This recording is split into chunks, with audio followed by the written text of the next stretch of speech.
Bom, nós somos o Logotonia, eu sou o Guilherme. Eu sou Fran. E eu sou Márcio Carvalho. E nós estamos aqui com a nossa primeira entrevistada. É uma honra estar com a Élica Takimoto aqui. Ela é vencedora do Prêmio Saraiva de Literatura na categoria Crônicas, autora do blog Minha Vida é um Blog Aberto e de vários livros, dentre os quais História da Física na Sala de Aula, Minha Vida é um Blog Aberto, Como Enlouquecer Seu Professor de Física, Isaac no Mundo das Partículas e Tenso Logo Existo.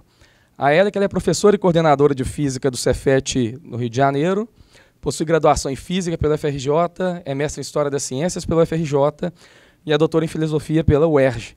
Aliás, nós somos colegas de doutorado pela UERJ, que hoje se encontra em absurda situação de sucateamento, como ocorre com o ensino público em geral, em tempos reacionários e de governo golpista.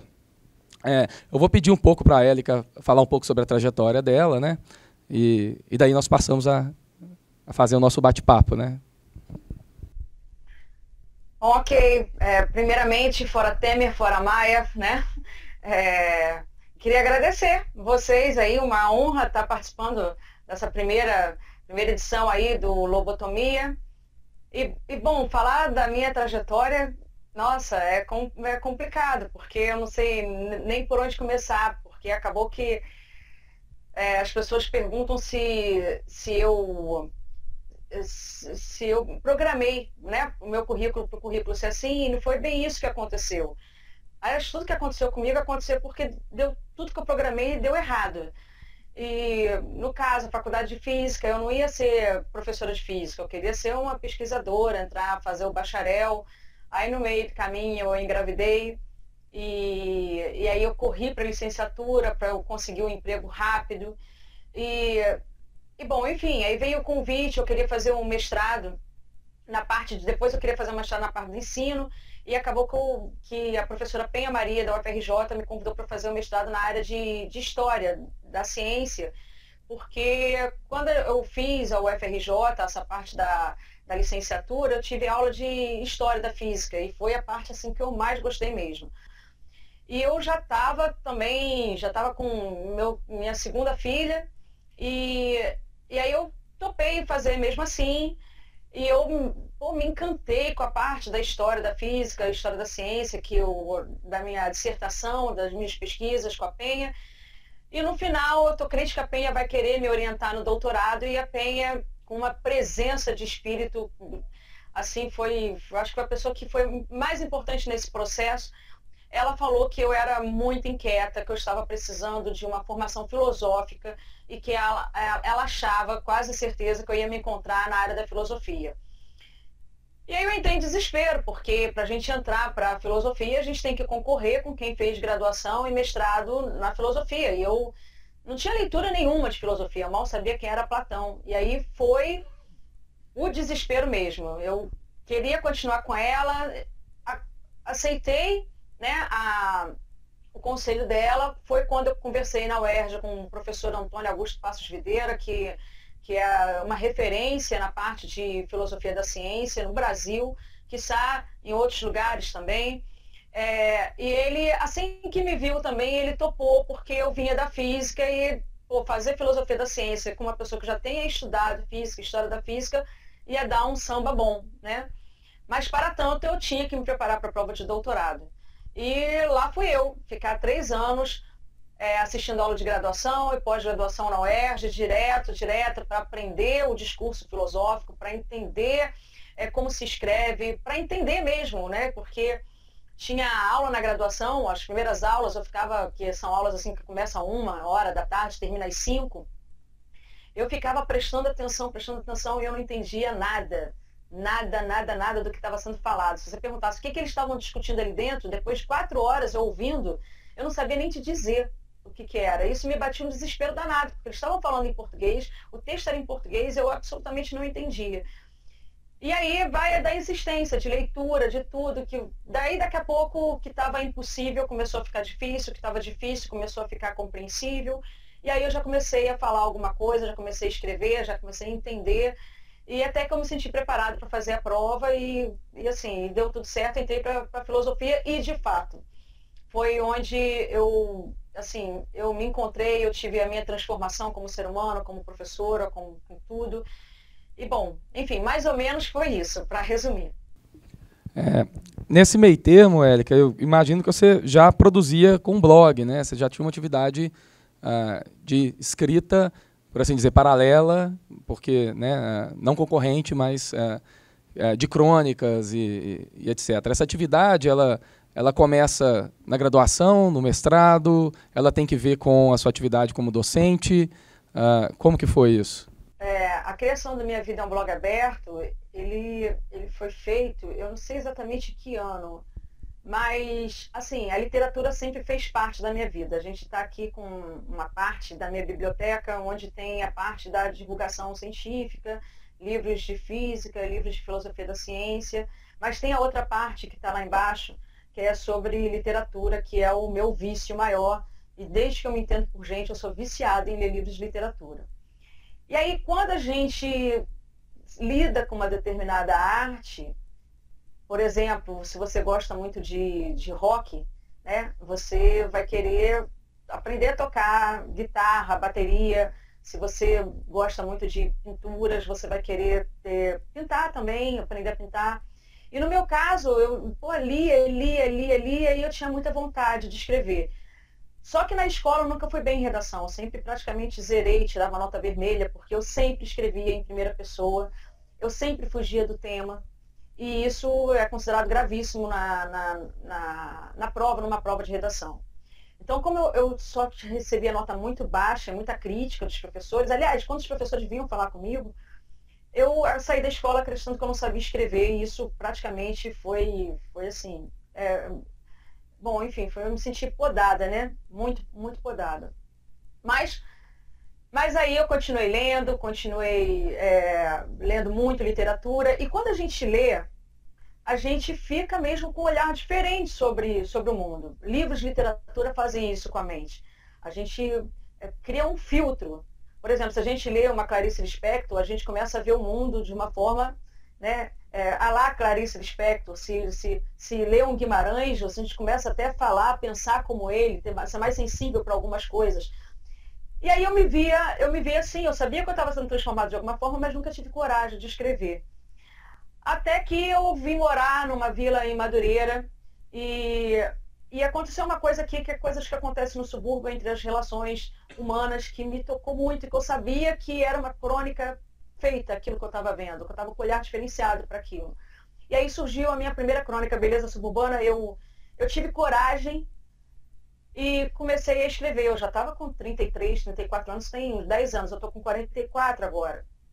Ou seja, comecei a escrever depois de velha, que assim, até eu criar muita coragem, muito timidamente, com muito medo, eu abri o Word, página em branco, e comecei a colocar, e foi a primeira crônica. Aí eu mostrei para uns amigos que eu já conhecia, que já escreviam, que tinha blog, mostrei timidamente, via e-mail, na época não tinha Orkut, eu acho, sei lá, você sabia, não tinha nada.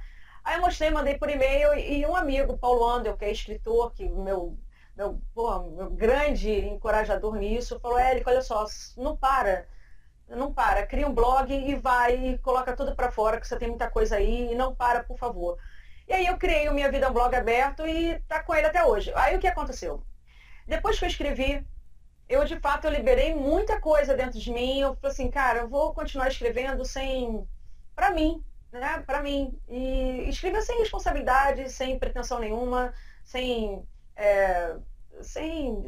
pretensão nenhuma, só para aliviar as coisas que aqui, esse nó aqui na garganta, né? Esse incômodo. Sempre funcionou como uma terapia para mim e foi ficando blog. Eu alimento o blog, acho que semanalmente, mais ou menos.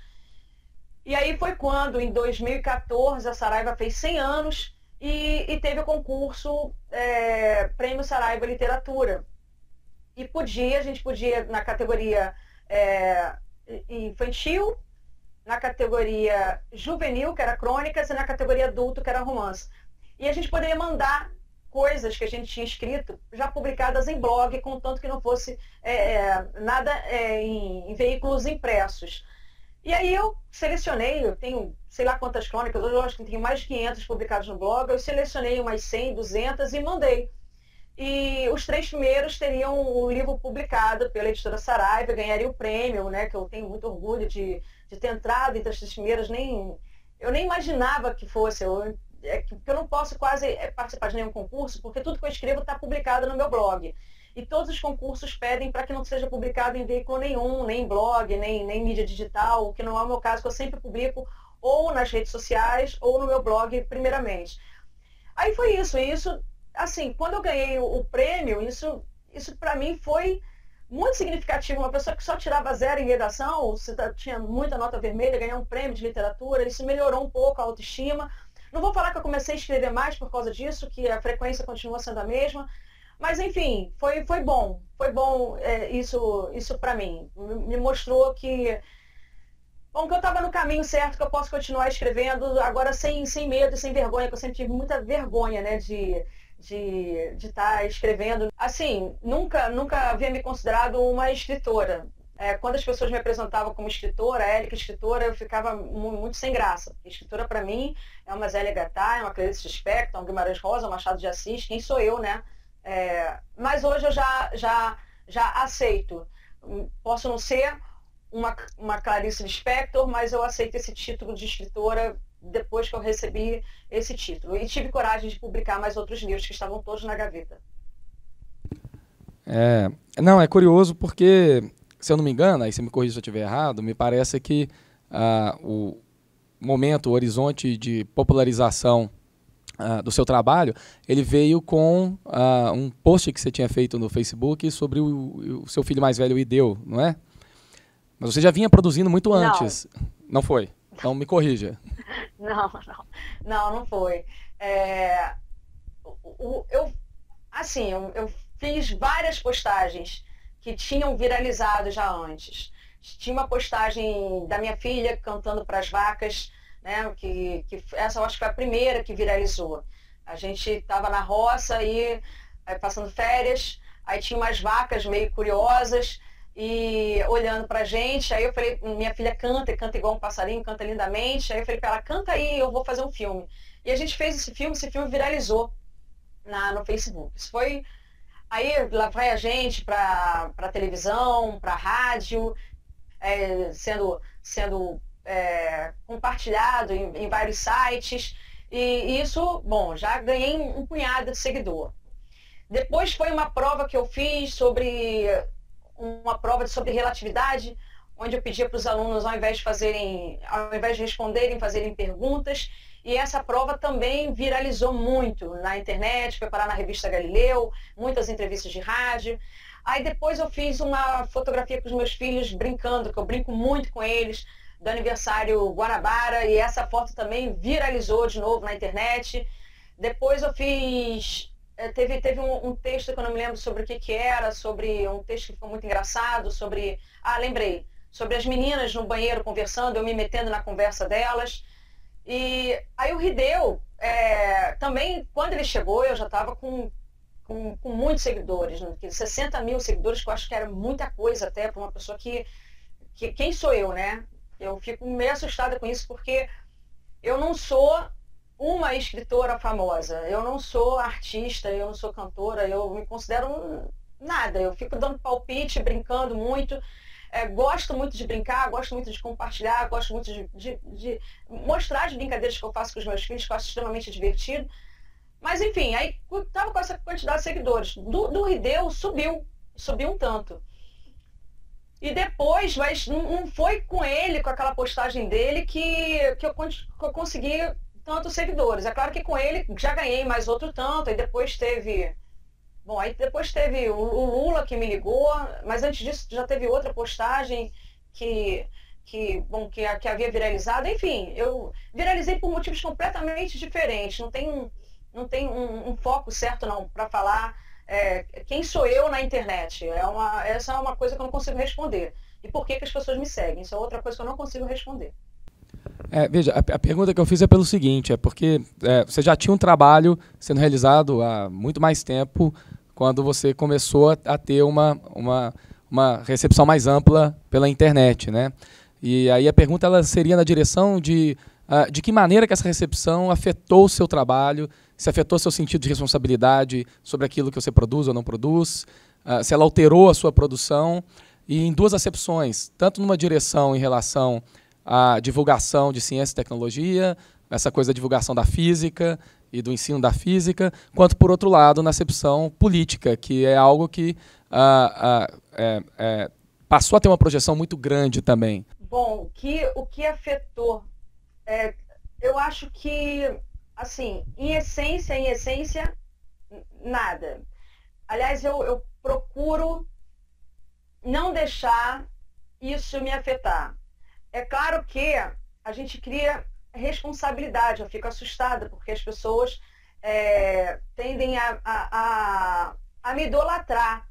E elas criam muita expectativa de perfeição, né? sobre mim.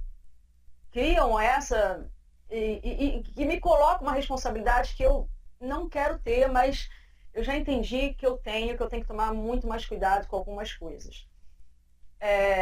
Então, mas, assim, eu continuo publicando coisas sobre o meu perfil, um perfil que é confuso, porque tem coisas, continua a mesma coisa, publicando sobre filhos, compartilhando o que eu acho legal, colocando fotos, colocando o que eu faço, né, o que eu gosto de fazer, eu sempre gostei de compartilhar isso, de contar histórias, de escrever. Então, já me orientaram muito a não me expor tanto. E assim, todo mundo fala assim, se preserva a sua vida, preserva os seus filhos, mas eu não, ainda, eu colocando na balança, eu acho que isso é uma coisa assim, muito mais positiva do que negativa na minha vida. Em termos da parte da divulgação com a física, do meu amor pela educação, pela minha profissão, isso também eu sempre compartilhei e eu continuo compartilhando o que dá certo, o que dá errado. Então, nesse ponto, assim, é claro que essa responsabilidade é um problema grande, eu tenho que tomar muito mais cuidado. Isso me deixa um pouco tensa. Mas é uma coisa que eu estou aprendendo a lidar ainda, entendeu? É uma coisa assim... Eu estou me adaptando a esse, vamos colocar entre aspas, sucesso todo nas redes sociais. Élica, escutando agora você falando aí sobre essa função, né, de formadora de opinião, né, de grande exposição assim, na mídia, eu fiquei pensando numa coisa que você falou antes, que era sobre a experiência de escrita, né? Nós aqui, tanto Márcio, Guilherme e eu, somos recém-doutores e passamos por aquela experiência que você também passou da escrita acadêmica, né? Do mestrado, doutorado, que é aquela escrita solitária, né?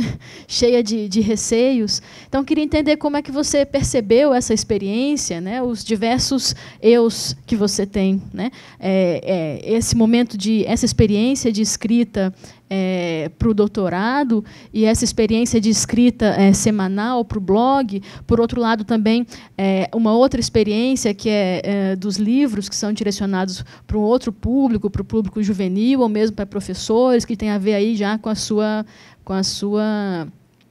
experiência em sala de aula, né, como professora. Então, como é que você percebe essas três escritas diferentes? Porque eu acho que a gente eu também sempre escrevo em primeira pessoa, dissertação, tese. Como é que você entende esse eu na escrita, assim, em públicos tão diferentes, né, em espaços tão diferentes que você ocupa?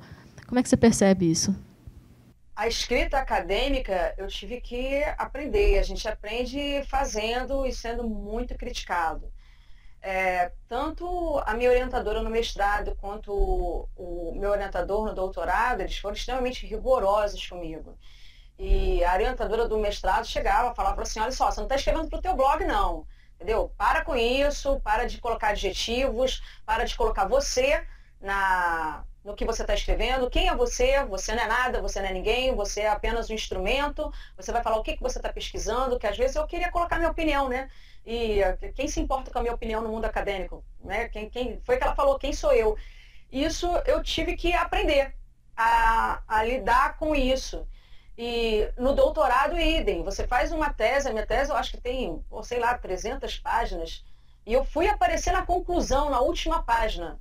Né? Porque em nenhum momento eu posso me colocar, eu posso adjetivar nada, falar que o negócio é legal ou não é legal, que eu concordo, que eu não concordo. Foi o que ele falou, que todo mundo fala, quem é você? Você não é nada para você opinar. Você tem que falar o que você está lendo, o que se conclui disso de uma forma geral e tudo mais, isso vai aparecendo no final só.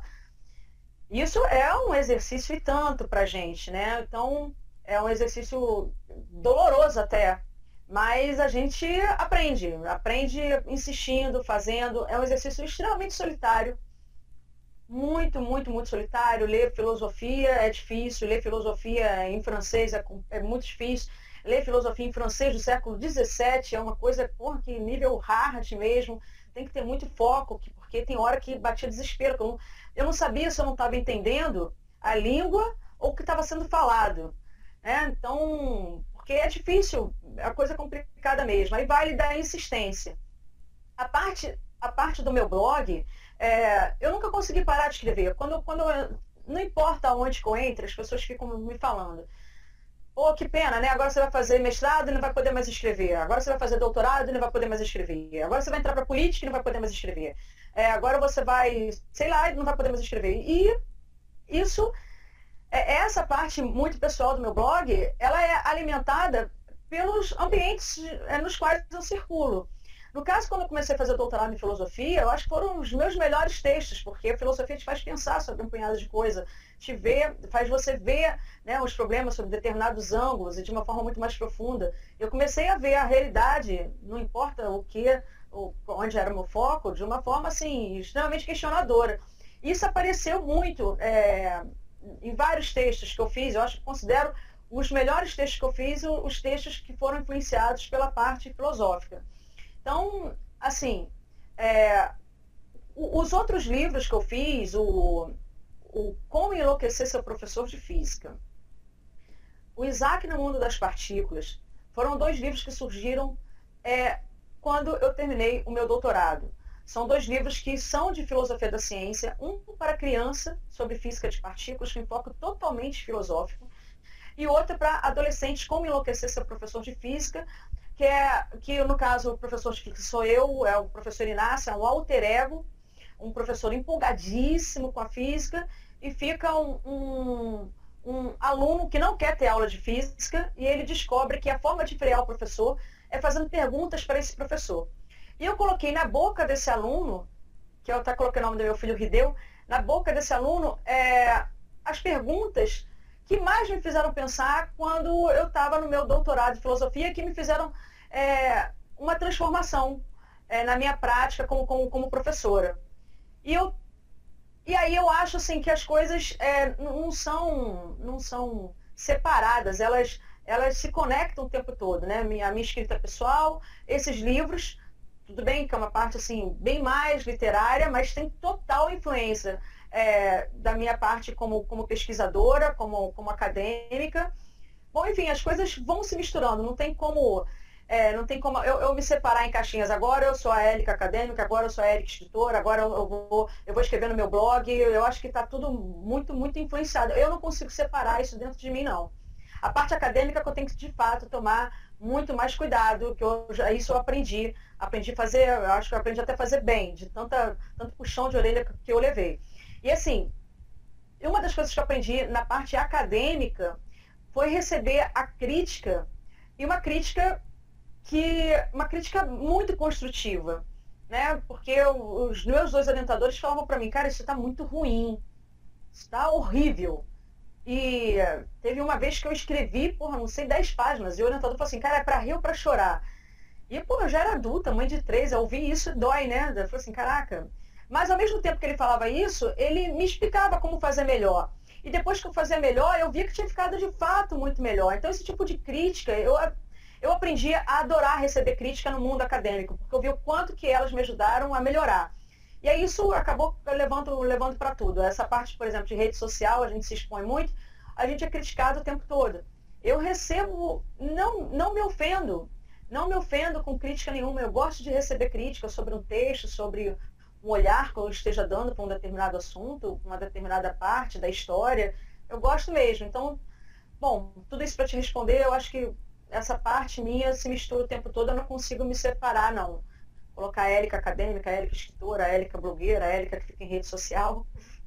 Érica, já que você falou dessa parte de rede social, eu queria pedir para você comentar um pouco como é que você lida com a divulgação de ciências e mesmo a parte política nas redes sociais, no momento em que a gente tem polarizações enormes nas redes sociais e elas permitem, acho que são instrumentos que permitem a gente fazer novos modos de divulgação científica, novos modos de debate político, mas ao mesmo tempo abre espaço para terraplanistas e radicalismos políticos diversos, né? E aí eu queria ouvir você, com essa experiência que você tem, como é que você navega entre nesse mar de possibilidades, mas que é um mar cheio de obstáculos, de retrocesso e autoritarismo até, no que diz respeito às ideias. Eu acho que eu navego bem, porque eu tenho a impressão que a gente cresce quando a gente é confrontado. Se a gente não é confrontado, a gente não cresce. Se todo mundo concorda, se está tudo muito bem, aí fica aquela mesmice toda. Então, eu uso esse tipo de coisa para crescer, para aprender a dialogar com o outro, para desenvolver paciência, para desenvolver retórica, para desenvolver escrita, para ler mais. Por exemplo, esse caso da Terra plana, eu cheguei em sala e uns alunos vieram falar comigo. Professor, olha só, a Terra é plana, e começaram a falar assim, onde é que vocês estão vendo isso? E eles começaram a me mostrar. E essa galera que está defendendo a Terra ser plana é uma galera que também está conectada a um conservadorismo e tudo mais. Aí eu falei assim, gente, século XXI, o pessoal falando nisso, então o que eu resolvi fazer? Resolvi estudar, ouvir essa galera, ver o que eles estavam falando e ver como que eu poderia rebater isso, porque tem uns jovens sendo formados pela internet, sendo educados pela internet. Eu falei assim, cara, eu preciso dialogar com essa gente e mostrar para esses alunos, para esses jovens, outros argumentos. Isso para mim, aí eu me conectei entrei em contato com um astrônomo, pedi para a gente fazer um debate no Cefet sobre isso, para a gente conversar entre nós, fazer uma mesa redonda, colocar os alunos, chamar quem está defendendo a Terra plana. E aí, respondendo você, né, como é que eu lido com isso? Eu acho que tentando me divertir, porque a gente já sabe que se irritar não dá. Né? Se a gente for ficar irritado com isso, a gente vai acabar desenvolvendo doenças. Então, eu lido assim, de forma, como eu falei, de forma a crescer no embate, a ter paciência, a desenvolver essa parte que a filosofia me ensinou, a dialogar com quem pensa muito diferente de mim, mas sem me irritar, tentando entender o outro. Eu acho que essa paciência é legal a gente desenvolver. E a gente só consegue, eu acho que, reverter esse quadro e fazer, sei lá, fazer a galera pensar mesmo. Quando eu entro no diálogo, eu não entro para convencer ninguém. Muito pelo contrário, às vezes eu entro querendo ser convencida de alguma coisa e mudar, porque quando a gente muda é quando a gente cresce. Mas para a gente conversar, poder conversar. Uma coisa que eu aprendi na filosofia, aí não tem, quando a gente debate mesmo um tema, não tem esse negócio de ser vencedor e perdedor. Todos ganham. Se eu mudo a minha opinião, eu cresci e o outro também cresceu porque me convenceu. Então não tem perdedor. Então o problema é a pessoa ficar levando isso muito como se fosse uma luta de boxe, né? Você quer entrar numa discussão para ganhar a discussão. Aí eu acho que isso aí o que acaba? Acaba você se irritando e criando um diálogo de surdos, que todo mundo fica gritando, mas ninguém ouve, ninguém muda, então fica esquisito. Aí eu acho, eu particularmente, tirando a parte ruim da nossa política, que é a parte muito triste com essas medidas que estão acontecendo, que tende a aumentar, acho eu, a desigualdade no país, mas assim, eu procuro, entre aspas, ok? Eu procuro me divertir conversando com essas pessoas, por incrível que pareça. As pessoas ficam assustadas quando eu falo isso, mas é a pura verdade. Eu quero conversar com o diferente. porque quem pensa igual a mim, eu já leio muito, né? Eu sei quem pensa igual a mim, mas eu quero conversar exatamente com o diferente. E eu tenho muita paciência, né, para dialogar. Outro dia veio uma pessoa em boxe e começou a me xingar, do nada.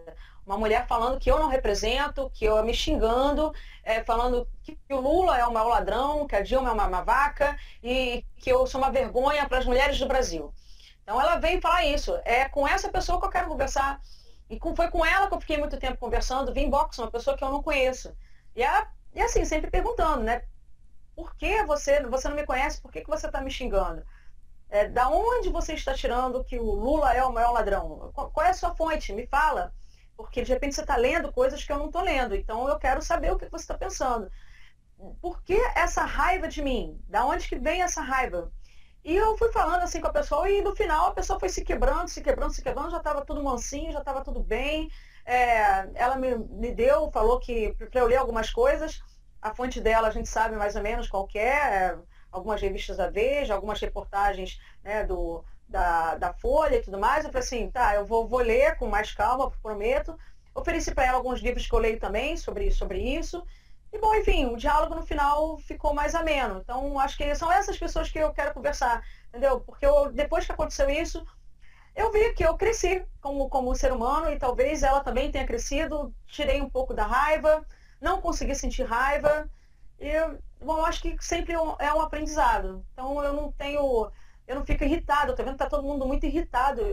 De fato, eu não consigo ficar irritado. Eu fico triste com isso, tudo que está acontecendo na nossa política, mas irritada, com raiva das pessoas, esse sentimento, ainda bem que eu não consigo gerar isso dentro de mim, muito menos alimentar. Eu queria aproveitar essa pergunta do Márcio, né, para fazer uma pergunta a respeito da sua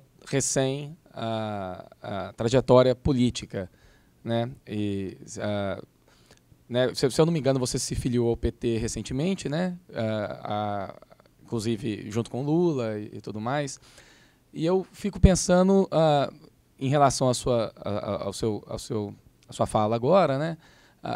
Como que você pensa que se daria essa relação no Congresso, que a gente sabe que tem ganhado cada vez mais força, uma bancada evangélica e uma bancada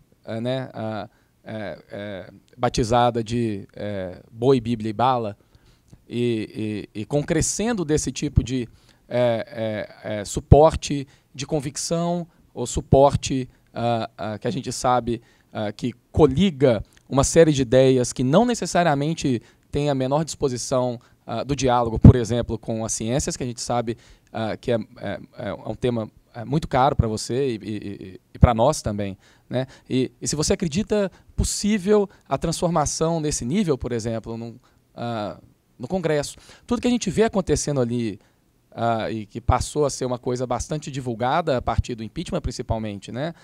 Parece para as pessoas que veem um absurdo, uma coisa surreal. Nós temos um Congresso, na grande maioria, investigado, né? Um Senado ocupado, na grande maioria, estatisticamente, por empresários e pelo agronegócio, pelo agrobusiness, ocupado por interesses que parecem, de todo modo, na sua grande maioria, bastante distantes, né, da população brasileira, de modo geral, né? E aí eu queria perguntar para você, como é que você vê a possibilidade da agência política nesse sentido, né? Eu digo isso porque muito quando a gente acompanhava essas discussões, a gente vê personalidades de esquerda como Jean Willis, etc. E a gente vê que a situação ali é de embate, é de confronto, né? E um confronto que muitas vezes parece ultrapassar a possibilidade de diálogo, né? Eu queria que você falasse um pouco sobre isso, assim. Eu nunca havia pensado em entrar para a política, né, na minha vida.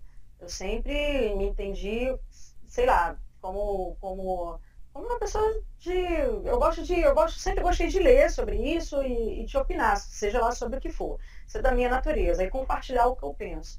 Agora, entrar para a política é outra coisa. Com essa projeção nas redes sociais, e assim, políticos começaram a se aproximar de mim. Fora isso, eu faço parte de um coletivo político. E esse coletivo, uma parte dele, um grupo de professores que resolveu se juntar para estudar a conjuntura do país. A gente chama político para as mesas redondas, para palestras lá no Cefet. O último que a gente chamou foi o Ciro Gomes para dar uma palestra para a gente.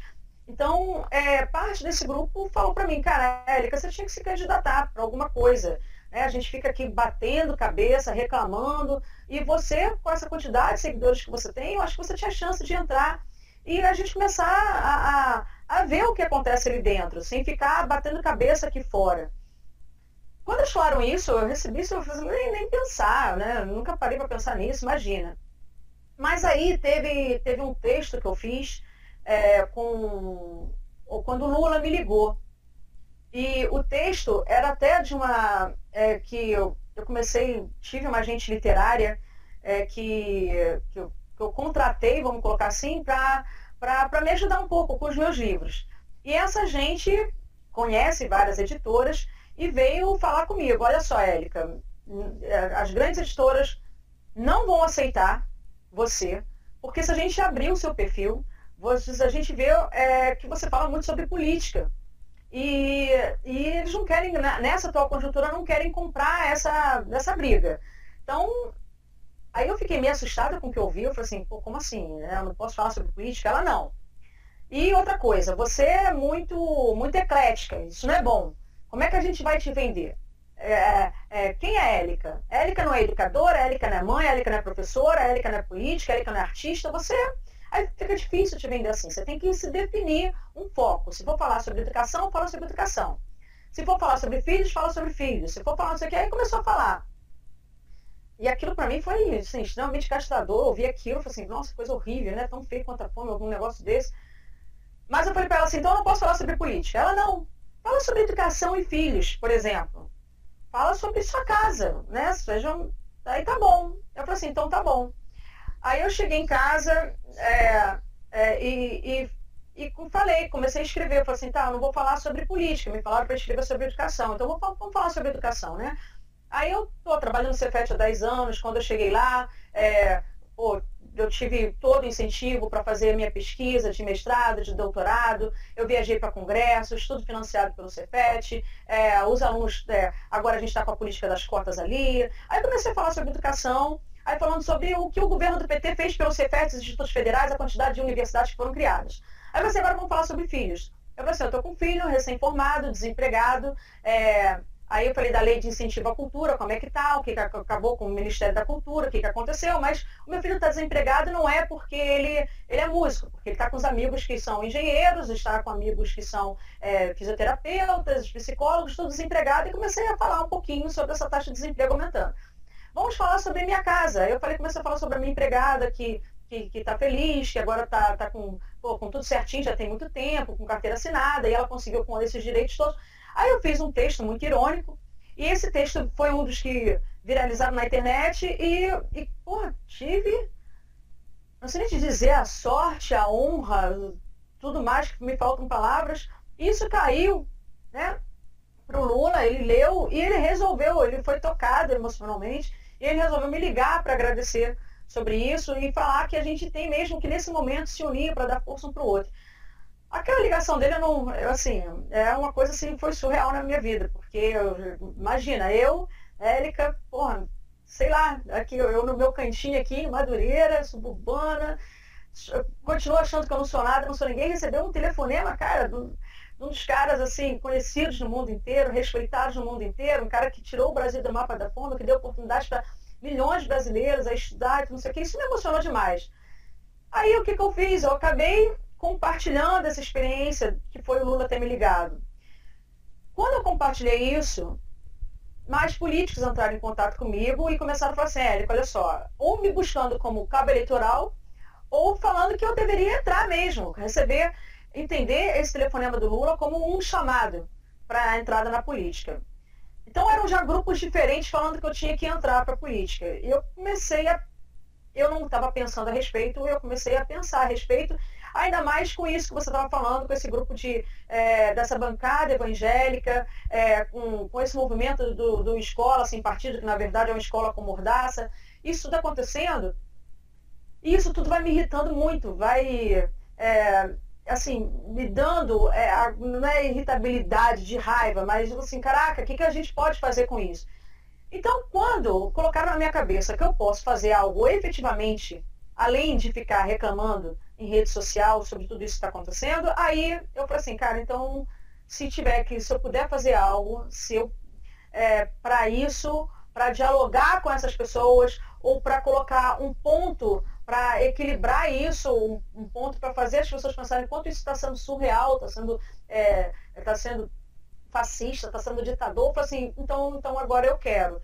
E aí foi onde eu comecei a conversar com várias pessoas, inclusive quando o Ciro esteve lá no Cefet, eu aproveitei a oportunidade, conversei com ele sobre essa possibilidade, que ele me aconselharia, se eu estaria delirando, se é possível mesmo entrar como candidato para alguma coisa, conversamos muito. E aí eu pensei, cara, uma pessoa que eu gostaria muito de me aconselhar seria o próprio comandante, né? O próprio Papa, que foi a pessoa que me ligou e que fez essa reviravolta na minha vida. As pessoas começaram a me procurar para eu entrar para a política. E aí eu, sem noção nenhuma, né? Eu liguei para Gabriela, que foi a pessoa que fez o contato comigo quando o Lula me ligou. Ela me entrou em box via Messenger, pedindo meu telefone, falando que era do Instituto Lula. Então eu tinha o contato dela. Foi quando eu passei o telefone via inbox. A gente tinha um contato. E aí eu escrevi para ela, falei assim, olha, Gabriela, depois que o Lula me ligou, várias pessoas começaram a se aproximar e tem essa ideia agora que tá uma sementinha dentro de mim para eu entrar para a política. E assim, eu gostaria de saber se o Lula teria 5 minutos para eu conversar com ele, seria rapidinho. Se tiver que pedir conselho para alguém, eu queria me aconselhar com ele. É claro que eu sei que ele tem outras prioridades, ele tem que fazer várias coisas, mas assim, vai que, né? Porque o não a gente já tem. E ela foi lá e falou assim, peraí, um minutinho. Aí foi falar com ele e ele falou, olha, eu recebo a Érica aqui com prazer.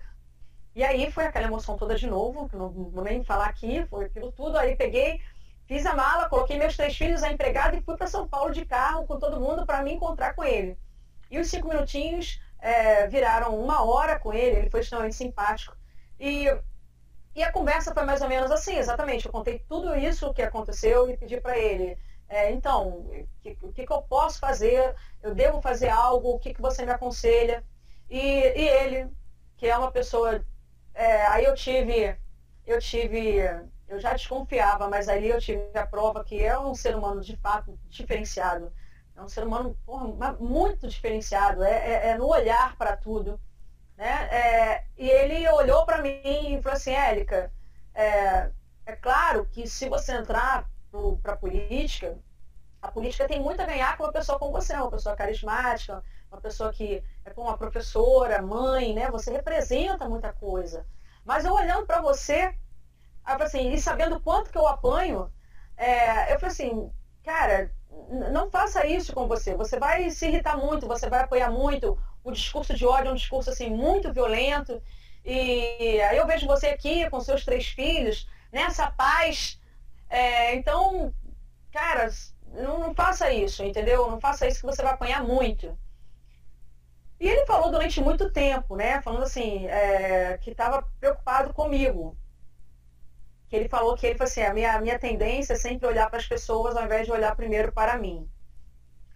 E depois que ele falou durante muito tempo, eu falei, olha, falei isso que eu falei para vocês. Uma coisa, o que tem... o discurso de ódio para mim não me afeta. Pessoas vêm me xingar, isso não tira a minha paz. Contanto que não me ameaça a minha vida como foi ameaçada há pouco tempo. Mas tirando isso, o discurso de ódio, eu já estou acostumada com ele e é muito difícil, não lembro quando eu me ofendi com alguém me xingando por causa de política. Aí eu falei para ele, o que me tira, o que tem me tirado do sério, o que tem me tirado do sono, o que tem me deprimido, vamos colocar assim, eu não poder fazer nada, ficar vendo essa galera do Escola Sem Partido, essa bancada evangélica com discurso conservador, avançando, e a gente aqui resolvendo tudo sem poder fazer nada. Então eu gostaria mesmo de fazer alguma coisa. A minha paz, ela eu falo assim, se você acha que eu tenho paz, presidente, a minha paz é apenas uma paz aparente. Eu estou muito, muito incomodada com essa situação, muito disposta a fazer algo. Aí quando eu falei isso, ele falou assim, olha, companheira, eu já falei o que eu penso, se você está falando isso, eu acredito em você, E assim, cara, então se você for entrar, e se você quiser mesmo entrar para o PT, eu quero fazer isso um grande evento, porque isso vai ser uma grande festa, o PT tende a ganhar muito com a sua presença aqui. Eu falei assim, a tua filiação, eu quero estar presente, eu quero assinar, tem que ser no Rio de Janeiro, eu estava em São Paulo, então, Guilherme, eu ainda não me filiei, isso vai acontecer, se Deus quiser, com a presença dele. Então, foi o que ele falou. Então, eu falei assim, e daí, eu também não sei se vai acontecer, se eu vou ser candidata a deputada federal, a deputada estadual, bom, enfim, ou vão me chamar para qualquer outra coisa, eu não sei exatamente. Eu estou muito disposta a entrar de alguma forma para tentar fazer alguma coisa, para tentar exatamente equilibrar tudo isso que a gente anda vendo e ver ali dentro como é que é, né? E para variar, compartilhar o que eu consegui compartilhar com quem quiser me ouvir. O que você consome de leituras? Que você falou aí, alguns autores, né? Guimarães Rosa, Clarice Lispector. O que você consome de redes sociais, de outros blogs, youtubers? O que é que você não só segue, como você acha que forma a sua opinião? Assim? O que é que você está seguindo? Eu sigo, por incrível que pareça, eu vou falar o que eu sigo. Eu sigo o Olavo de Carvalho, eu sigo o Reinaldo Azevedo, eu sigo todos os Bolsonaros. Eu não sigo mais Lobão porque ele me bloqueou. Eu sigo a Janaína Pascoal, eu sigo Rodrigo Constantino.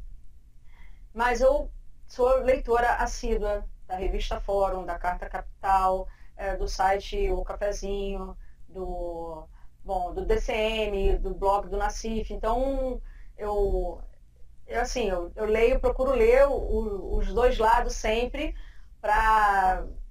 exatamente para não ficar, porque as pessoas falam, né? Você está sendo cega em relação a isso. Eu não sou cega, eu leio os dois lados, vamos colocar assim, e eu formo a minha opinião. Então é isso. Em termos de leitura, duas leituras que me transformaram muito foi o Vozes do Bolsa Família, em termos de livro, que eu, assim, estava crente que entendia algo sobre pobreza. E quando você ouve uma pessoa que de fato é pobre falando, aí eu vejo que, caraca, meu conceito de pobreza hoje modificou muito, o meu olhar para a pobreza modificou, porque o livro, de fato, ele dá vozes para quem recebeu o Bolsa Família, como isso modificou, o que isso significou para essas mulheres que recebiam o Bolsa Família, que recebem, né? O benefício vai ser diminuído, que vai ser cortado para muitas pessoas, mas que elas ainda continuam recebendo.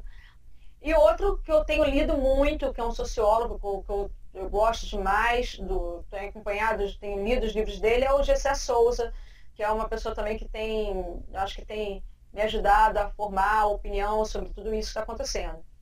Tenho participado seguido pessoas como o Fernando Pena, que está encabeçando um projeto que vai de encontro à escola sem partido. E assim, eu tento ler de tudo um pouco. E cara, é complicado, né? Acompanhar essa nossa política brasileira. Eu gostaria de estudar, de ler mais literatura, mas a gente não consegue fazer nada, porque todo dia são várias novidades que vai acontecendo. Ontem eu falei assim, cara, eu vou descansar um pouco. Eu estou tendo aula de skate agora, que é uma coisa que tem me tirado, me feito pensar exatamente no meu corpo e me equilibrar. Então, é uma higiene mental que eu tenho feito. Aí ontem me desliguei para ter a minha aula de skate durante a tarde toda, eu fiquei brincando. Quando fui abrir, né, a rede social, Lula condenado. Então, a gente não pode piscar, que é uma novidade dessa, né? E a gente tem que ler já. Eu falei assim, caraca, o que aconteceu? Aí eu começo a ler um punhado de coisa, ler o que eu tô falando, ler os inimigos, entre aspas, ler os amigos, começa a ler um punhado de coisa e pronto, já bate a ansiedade pra gente tentar entender.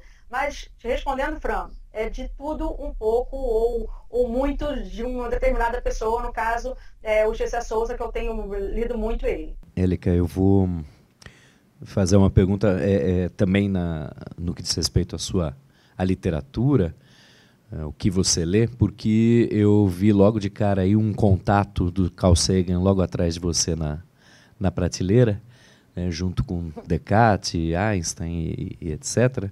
E queria saber se você consome literatura, e não só literatura, mas produções de ficção científica, se você acha que essa produção é interessante para a divulgação da ciência, e também saber se você tem algum contato com a cultura podcast, que a gente tem essa edição que a gente está conversando agora vai virar também um podcast, e saber se você tem algum contato com esse mundo.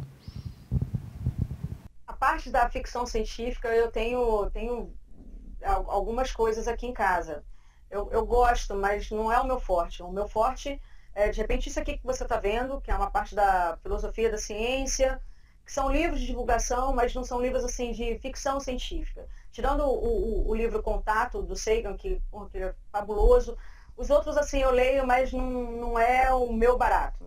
O meu barato é a parte da literatura.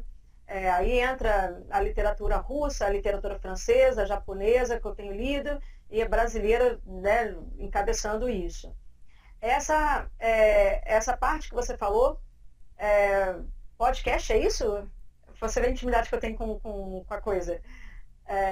Não tem intimidade nenhuma. Tô lidando com essa mídia agora e sem saber direito como é que lida com isso. Eu estou aprendendo com vocês, pelo visto, né? É a segunda vez que me perguntam isso e eu fico sem saber direito o que estão me perguntando, só para vocês terem ideia de como eu sou com isso. Agora você é podcaster, né? Agora não dá mais para não conhecer. Na verdade, eu perguntei isso porque eu também não conhecia. Eu conheci há pouco tempo, há alguns anos, deve ter uns 2, 3 anos que eu comecei a consumir esse tipo de produto. E tem me interessado cada vez mais, porque, ao contrário do videocast, né, que você tem que parar e ficar vendo o YouTube, por exemplo, ou o Facebook, no caso do podcast, você tem, no seu celular, você tem um agregador de programas, então, a cada semana ou periodicamente, o programa é baixado automaticamente no seu celular e você pode ouvir quando está dirigindo, quando está... É um meio não invasivo. Você não tem que parar de fazer as outras coisas, ou algumas, claro, você não vai conseguir ler enquanto está ouvindo. Mas... Eu gosto de comparar com um programa de rádio, sabe? É um programa de rádio, só que você escolhe, né? Você escolhe a hora e o tema, né? Eu gosto da programação. Então, estou conhecendo isso agora e vou entrar para isso também, né? Consumir mais esse tipo de coisa, bem interessante. Começa consumindo, já ouvindo os Logotonia anteriores. A gente já faz o jabá aqui. Érica, eu queria fazer talvez uma última pergunta, porque também a entrevista rendeu tanto, foi tão bacana, que eu acho que a gente nem viu o tempo passar e já passou mais de 1 hora, eu acho, que a gente está conversando, né? E para não te ocupar tanto aí no seu tempo também. Agora, a minha pergunta é que eu sempre pensei em você assim, como uma espécie de Neil deGrasse Tyson brasileira, assim. Existe algum projeto, alguma coisa que a gente não saiba, de divulgação científica, similar a Cosmos, em vista aí, que você esteja planejando, ou que você tenha sido convidada para fazer, ou algo desse gênero? Infelizmente, ainda não.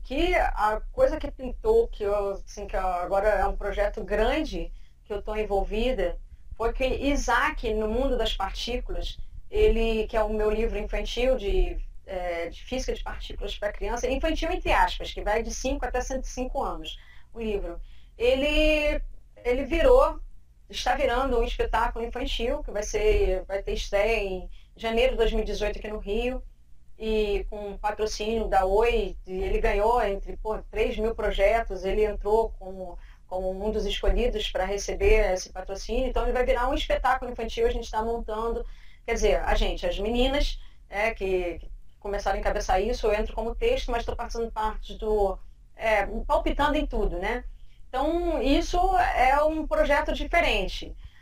Fora isso, não, infelizmente eu não fui chamada para nada e além desse projeto do teatro. Eu até gostaria que ajudar nessa parte de divulgação científica, na divulgação da ciência, principalmente na divulgação da história e da filosofia da ciência, que eu acho que isso não é passado nas escolas de ensino médio, não tem nos livros do ensino médio, e eu fico me perguntando por que não tem, e eu tenho a resposta para isso hoje, né, que tem a ver com a história do sistema tradicional de ensino, que o nosso sistema tradicional é excludente por natureza, tem essa parte toda, a gente tem que conversar muito sobre o ensino no Brasil, como é o formato das nossas escolas, que, a meu ver, tem que mudar, né, urgentemente esse formato, o que não quer dizer que eu seja a favor dessa reforma do ensino médio, como ela está vindo. Bom, enfim.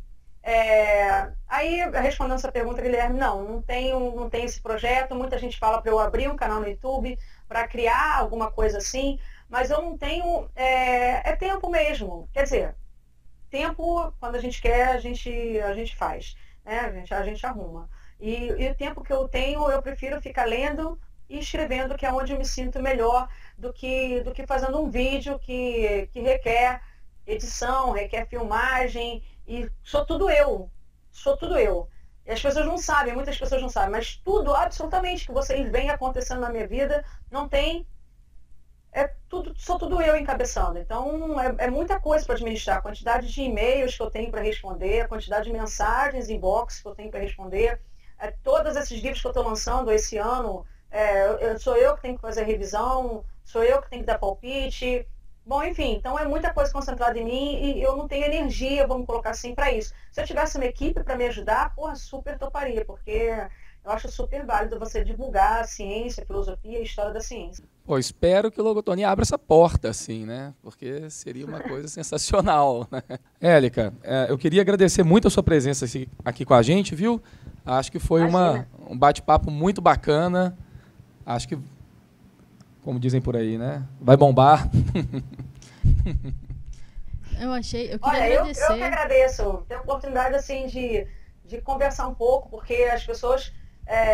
como eu estou falando, gero muita expectativa a meu respeito, tenho uma imagem muito errada, eu acho, a meu respeito, acham que eu sou perfeita, acham que eu sou Mulher Maravilha, acham que eu não tenho problema nenhum, e assim, acham que foi tudo fácil, acham que foi tudo planejado na minha vida, e não é assim, é uma loucura isso aqui, entendeu? É uma loucura, é sofrimento o tempo todo, é aprendizado o tempo todo. Quando eu falo que eu não me irrito com algumas coisas, não quer dizer que eu não sofra, porque se a gente fica o tempo todo olhando para dentro, pensando, isso sempre é um sofrimento, né? Então, enfim, tendo a oportunidade de eu falar um pouquinho, gente, olha só, eu não sou essa pessoa, né? Que as pessoas acabaram me transformando, né? Como é que eles falam? Líder, formadora de opinião, intelectual de esquerda. Eu fico um pouco assustada com isso, porque eu sei o quanto que eu apanho aqui, o quanto que eu fico pensando, o quanto insegura, quantas questões que eu tenho. Eu falo assim, caraca, me colocar de líder, de formadora de opinião, a minha opinião tá mudada, está sendo formada o tempo todo também por outros. Então isso é um pouco complicado, é um pouco tenso. Aí, tendo a oportunidade de eu conversar isso, né, de eu dividir um pouco essa angústia, isso que eu passo, essa responsabilidade, vamos colocar assim, que me colocaram aqui. Aliás, está tudo tenso, né? Está tudo tenso. É bom, então agradeço imensamente aí o convite de vocês para a gente conversar um pouquinho, foi muito, muito, muito bom. Muito obrigada mesmo. Élica, eu agradeço também, Fran, em nome da equipe, por você se disponibilizar a fazer esse vídeo, gravar esse vídeo e áudio com a gente e mostrar a pessoa por trás do blog e da mídia toda, né? Tem toda uma grande repercussão. Eu acho que você é uma pessoa, agora percebendo assim, você é uma pessoa linda e que está disposta a abrir, conversar e mostrar sua casa e debater. E a gente só tem a agradecer. Acho que isso daqui potencializou e muito, não só a nossa experiência, mas a experiência do podcast Logotonia. A gente está vendo aqui um bonequinho que eu acho que é o Jorge Amado. É, o Jorge Amado. A gente está aqui bem do ladinho da casa onde nasceu o Jorge Amado, aqui em Ferradas, né? Que legal. Na cidade de Itabuna. Na verdade, era uma capitania hereditária, era tudo Ilhéus, né? Então, ele nasceu aqui atrás, poucos metros, tem uma casa aqui. Então, muito obrigada e parabéns pelo trabalho, pela pessoa que você é. Tá bom? Obrigado, viu? Encerrar aqui também. Nada. A partir daqui, à obrigado disposição, tá bom? Obrigada a pela vocês. disponibilidade. Valeu. Élica, então é isso. Espero que a gente possa receber você mais vezes também, né? E, de repente, pensar em outras parcerias também, né? Então, estivemos aqui hoje com a Élica Takimoto, essa personalidade maravilhosa, essa ótima entrevista para inaugurar o hall de entrevistas do Logotonia. Queria mais uma vez agradecer a presença da Élica, em nome da equipe e das pessoas envolvidas no trabalho aqui. E ficamos assim, então, para próximos episódios, né? Acho que é isso, né? Obrigado, viu, Élica? Nada, obrigada a vocês, gente. Tchau.